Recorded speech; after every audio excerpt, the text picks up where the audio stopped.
नमस्कार साथियों, मैं बलवीर सिंह कौरव। हमारे राज्य शिक्षा केंद्र भोपाल द्वारा संचालित हमारा घर हमारा विद्यालय तथा 1 सितंबर से संचालित खूब पढ़ो अभियान के अंतर्गत मेरे द्वारा जारी विज्ञान की श्रृंखला में आज कक्षा 8 के अध्याय 2 सूक्ष्मजीव मित्र एवं शत्रु के बारे में परिचर्चा करेंगे। विज्ञान कक्षा 8 अध्याय 2 सूक्ष्मजीव मित्र एवं शत्रु, इसके बारे में जैसा कि हम जानते हैं हमारे आसपास बहुत सारे जीव जंतु हैं। उनमें से कुछ जीव तो ऐसे होते हैं जिन्हें हम आसानी से देख सकते हैं तथा कुछ जीव ऐसे होते हैं जिन्हें हम नहीं देख पाते या बहुत छोटे होते हैं, उन्हें सूक्ष्म जीव कहते हैं। तो इसमें ये परिभाषा है कि सूक्ष्म जीव क्या है। इसके लिए इसकी परिभाषा है वे जीव जिन्हें हम अपने आंखों से या बिना किसी यंत्र की सहायता से केवल आंखों से नहीं देख सकते, सूक्ष्म जीव कहलाते हैं। इन सूक्ष्म जीवों को देखने के लिए किसी न किसी विशेष यंत्र की आवश्यकता होती है, चाहे वो आवर्धक लेंस हो या सूक्ष्मदर्शी हो।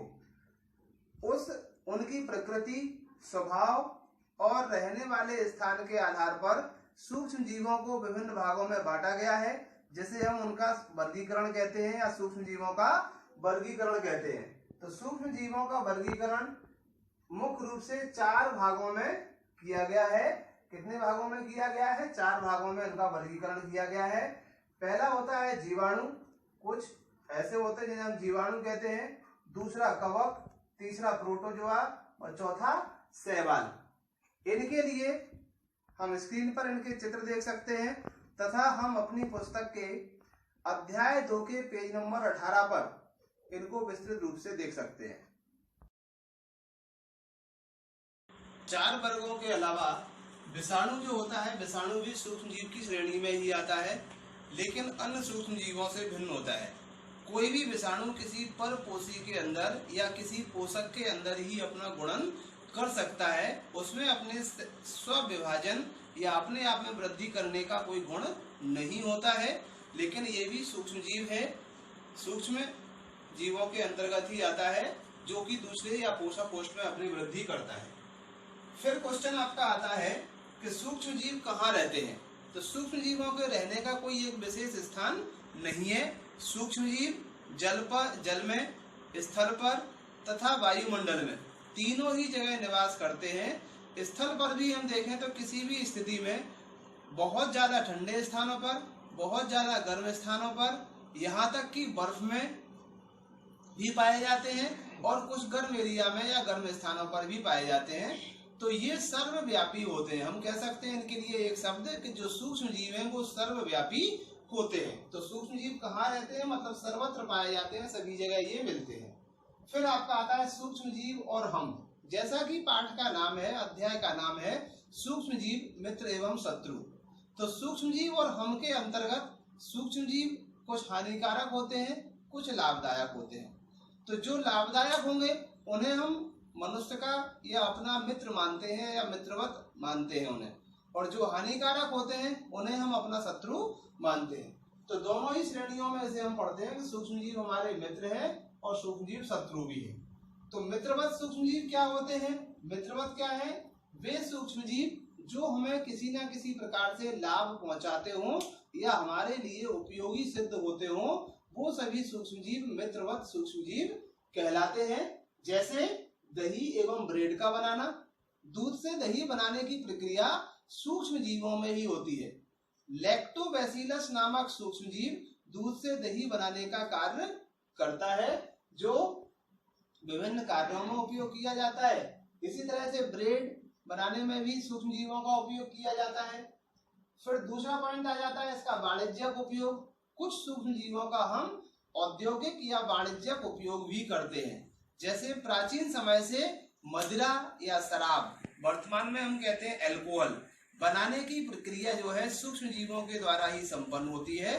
मदिरा या शराब का निर्माण प्राचीन काल में भी किण्वन के द्वारा किया जाता था, जिसमें सूक्ष्म जीवों की महत्वपूर्ण भूमिका होती थी। इसके बाद आ जाता है आपका औषधीय उपयोग। औषधीय उपयोग मतलब दवा बनाने में या दवाइयों के निर्माण में सूक्ष्म जीवों का उपयोग। बहुत सारी दवाइयां ऐसी होती हैं, जैसे जब कोई व्यक्ति बीमार होता है तो उसे पेनिसिलिन का इंजेक्शन लगाया जाता है या अन्य कोई एंटीबायोटिक दिया जाता है। तो जो पेनिसिलिन या एंटीबायोटिक है वो इन्हीं सूक्ष्म जीवों के द्वारा हमें प्राप्त होता है, जिसे हम ड्राई पाउडर के रूप में या एंटीबायोटिक टैबलेट या कैप्सूल के रूप में मेडिसिन के माध्यम से बनाते हैं। तो इसका एक औषधि उपयोग होता है कुछ, जैसे वैक्सीन बनाने में, ये भी सूक्ष्म जीवों के द्वारा ही बनाया जाता है। वर्तमान में जिस परिस्थिति से हम गुजर रहे हैं, कोविड-19 कोरोना वायरस जो है, ये भी, इसका भी जो एंटीबायोटिक बनाया जाएगा या प्रतिजैविक बनाया जाएगा तो वो भी किसी न किसी सूक्ष्म जीव के द्वारा ही बनेगा। नेक्स्ट आता है मिट्टी की उर्वरा शक्ति। बहुत सारे सूक्ष्म जीव ऐसे हैं, जैसे जीवाणु हैं, जो मिट्टी की नाइट्रोजन स्थिरीकरण में अपनी भूमिका निभाते हैं। तो ये मिट्टी की उर्वरा शक्ति या मिट्टी के उपजाऊपन को बढ़ाने का कार्य भी सूक्ष्म जीवों के द्वारा किया जाता है। पर्यावरण का शुद्धिकरण। बहुत सारे सूक्ष्म जीव, छोटे छोटे जीव जो होते हैं, माइक्रो ऑर्गेनिज्म या सूक्ष्म जीव, जो डेड मटेरियल है, डेड थिंग्स हैं, चाहे वो पौधा हो या जंतु अवशेष हो, उनको सड़ाने का कार्य भी सूक्ष्म जीवों के द्वारा किया जाता है, जिससे हमारे पर्यावरण का शुद्धिकरण होता है। तो पर्यावरण शुद्धिकरण में भी ये हमारे लिए एक अच्छा व्यवहार करते हैं या मित्रवत व्यवहार करते हैं। तो ये 5 प्रक्रियाएं मुख्य रूप से सूक्ष्म जीवों के द्वारा होने वाले मित्रवत व्यवहार के अंतर्गत आती है, मित्रवत सूक्ष्म जीवों द्वारा संपन्न होती है। हानिकारक सूक्ष्म जीव या वे जीव जो मनुष्य में या पौधों में रोग उत्पन्न करते हैं, वो सभी हानिकारक सूक्ष्म जीवों की श्रेणी में आते हैं। हानिकारक सूक्ष्म जीवों से विभिन्न प्रकार के रोग मनुष्य में होते हैं, जैसे टीबी, डायरिया या चेचक, क्षय रोग, बहुत सारे रोग होते हैं। इससे संबंधित टेबल दी गई है अध्याय 2 के पेज नंबर 24 पर। तो पूरी टेबल को कौन सा रोग किस सूक्ष्म जीव के द्वारा होता है, इसके फैलने का तरीका क्या है और इसके मेन लक्षण क्या है, इस तरह से किसी एक जीव का भी पूछा जा सकता है और 2 या 3 जीवों के अंतर्गत आने वाले रोगों की पूरी टेबल भी पूछी जा सकती है। इसी प्रकार से पौधों में होने वाले रोग, जैसे नींबू का कैंकर रोग, गेहूं का रस्ट रोग, ऐसे बहुत सारे रोग हैं जो पौधों में भी सूक्ष्म जीवों के द्वारा उत्पन्न होते हैं। तो जो हानिकारक सूक्ष्म जीव होते हैं वो विभिन्न प्रकार के रोगों को उत्पन्न करते हैं, चाहे वो मनुष्यों में हो या पौधों में हो। ठीक है,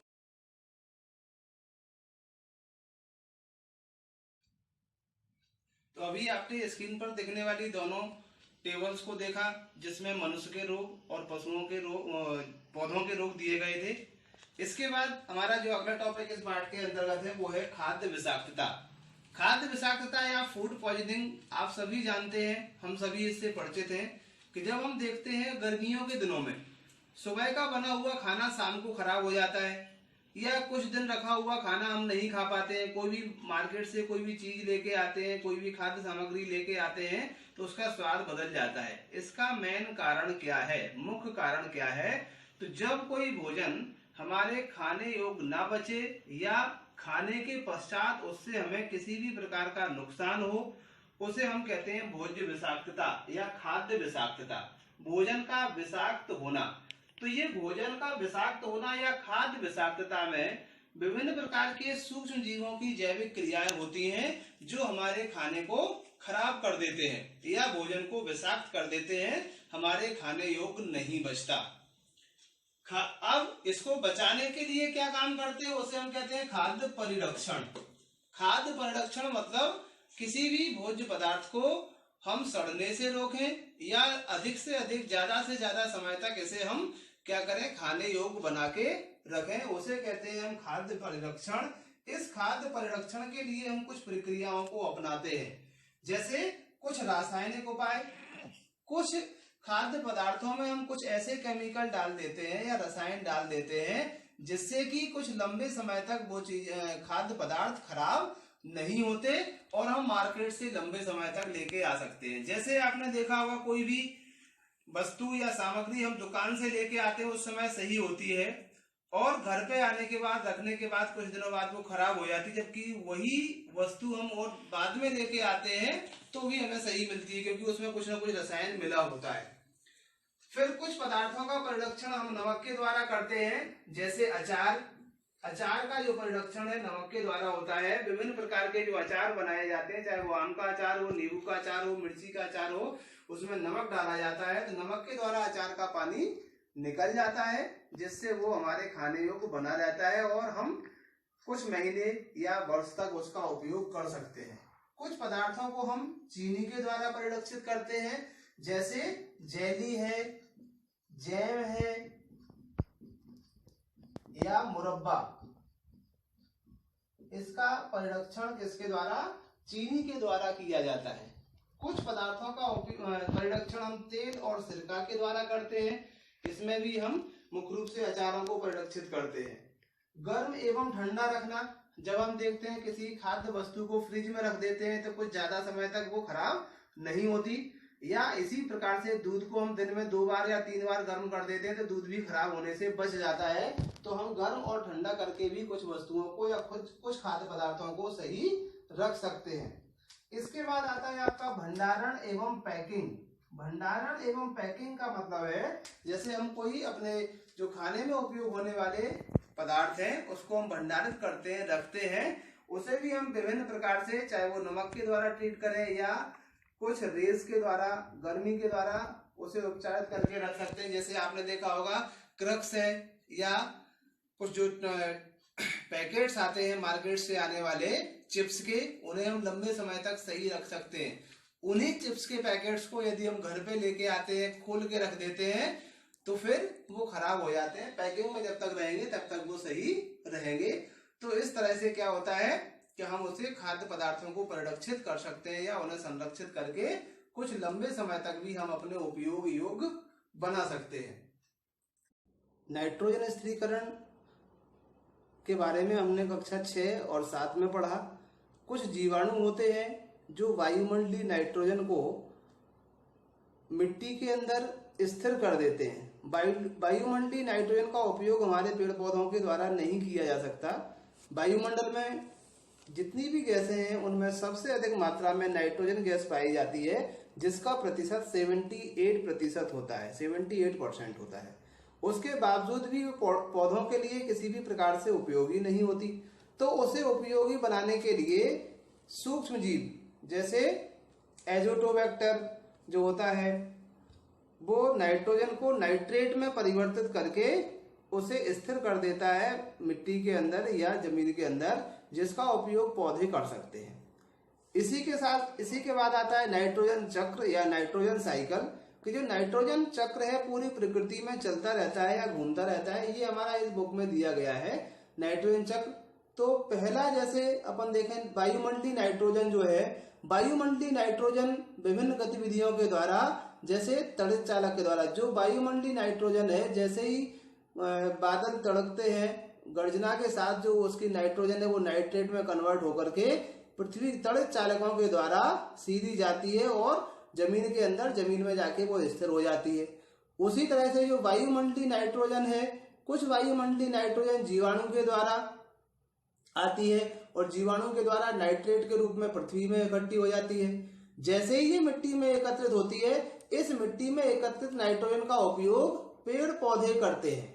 पेड़ पौधों के द्वारा जो नाइट्रोजन है वो विभिन्न प्रकार के उनके फलों में एकत्रित हो जाती है या अपने भागों में, जैसे पत्ती है, तना है, जो उनके खाने वाले भाग होते हैं उनमें स्थित एकत्रित हो जाती है। और उसे फिर वो क्या करते हैं, जीव जंतु लेते हैं। वही जीव जंतु को कोई दूसरा जीव जंतु खाता है तो जीव जंतु के भोजन के द्वारा दूसरे जीव जंतु को पहुंच जाती है। जब उसकी मृत्यु हो जाती है तो वो मृत्यु के बाद पुनः फिर क्या होता है, जमीन में आ जाती है। और इस तरह से एक चक्र हमारा नाइट्रोजन का चलता रहता है, जिसे हम कहते हैं नाइट्रोजन साइकिल या नाइट्रोजन चक्र। तो ये था हमारा कक्षा 8 विज्ञान अध्याय 2 सूक्ष्म जीव वाला पाठ, इसके बारे में अध्ययन किया। नेक्स्ट वीडियो में होगा हमारा इसी अध्याय के जो अभ्यास प्रश्न हैं, उन अभ्यास प्रश्नों के बारे में बताया जाएगा। कि अभ्यास प्रश्नों को हमें किस प्रकार से हल करना है, कैसे वो हमारे परीक्षा के लिए उपयोगी होंगे। अगर आप लोगों को ये वीडियो अच्छी लगी हो तो हमारे YouTube channel BK science classes को सब्सक्राइब और शेयर करें, जिससे आपको आगे के नोटिफिकेशन और वीडियो भी सही समय पर मिलते रहें। अगर वीडियो से संबंधित कोई सुझाव है तो हमें आप YouTube पर भी दे सकते हैं। किस तरह के वीडियो आपको अच्छे लगते हैं, क्या इसमें परिवर्तन होना है, वो सारी चीजें हमें कमेंट बॉक्स में लिख करके दे सकते हैं। आगे के वीडियो में आपके अनुसार, आपकी समझ के अनुसार, आपकी सोच के अनुसार आपको कैसे ज्यादा से ज्यादा लाभ पहुंचाया जाए, उन सभी बातों को आगे के वीडियो में समाहित किया जाएगा। नमस्कार, धन्यवाद सभी को।